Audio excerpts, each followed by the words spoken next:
Anime is one of the most popular entertainment mediums in the world today, and if you've dabbled in the world of anime, you would probably know what hentai is and the type of content it entails. But what if I told you that the creator of Astro Boy, which was a kid-friendly anime at the time, has also dabbled in the lavish world of hentai? But not only him, but many other big names in the industry, like the creator of Dr. Stone, Ghost in the Shell, Devilman Crybaby, and so much more creators like them have created hentai. But why? Why did they draw hentai? Was it to reach a particular target audience, brackets gooners, or did they just wake up one morning and say, oh, I can draw?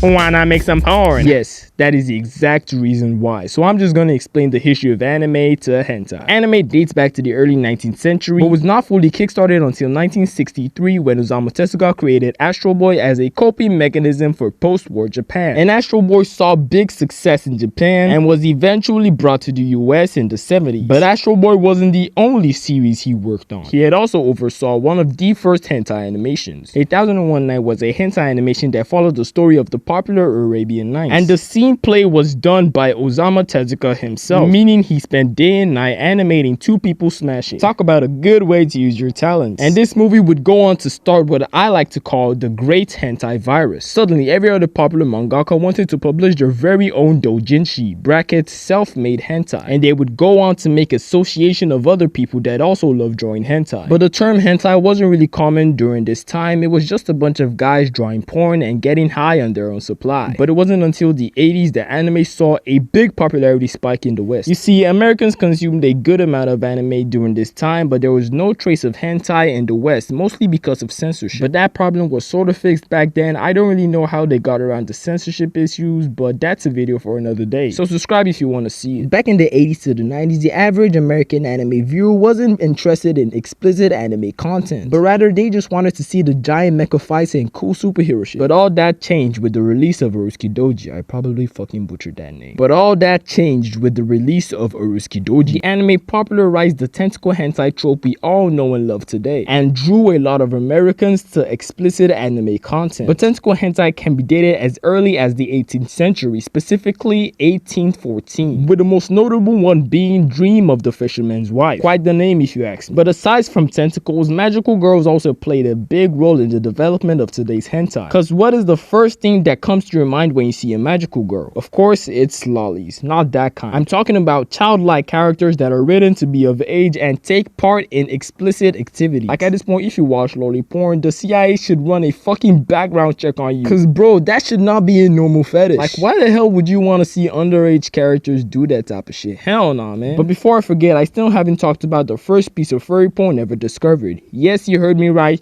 Furry porn. And guess the guy who created it. Yep, the same guy who created fucking Astro Boy. Like tell me how someone would go from making fucking kid-friendly TV shows to doing an entire 180 and freaking making furry porn. Like just imagine if a kid back then decided to look at this guy's works, thinking it's all gonna be kids content, but finding straight up animated porn. Like if that was me, I would be fucking traumatized. Like that would start my Gooner era immediately. But I've just been yapping about how Japanese men are such degenerates, and I haven't even talked about how much of a degenerate I am, because I've consumed so much hentai content and I genuinely believe I've watched every single genre of hentai there is. Paizuri, ugly bastard, tentacle, sibling, stepmom, feet, furry, maid, etc. bruh. I can go on and on all day about all the genres I've watched, but as you can see, I'm running out of time. So big thank you to Osamu Tezuka for pioneering one of the greatest mediums of entertainment ever and gooning material, and making the world a better place. To be honest, bro should have gotten a Nobel Peace Prize, I'm just saying. But anyway, sub to my channel if you want to see another documentary like this, and peace.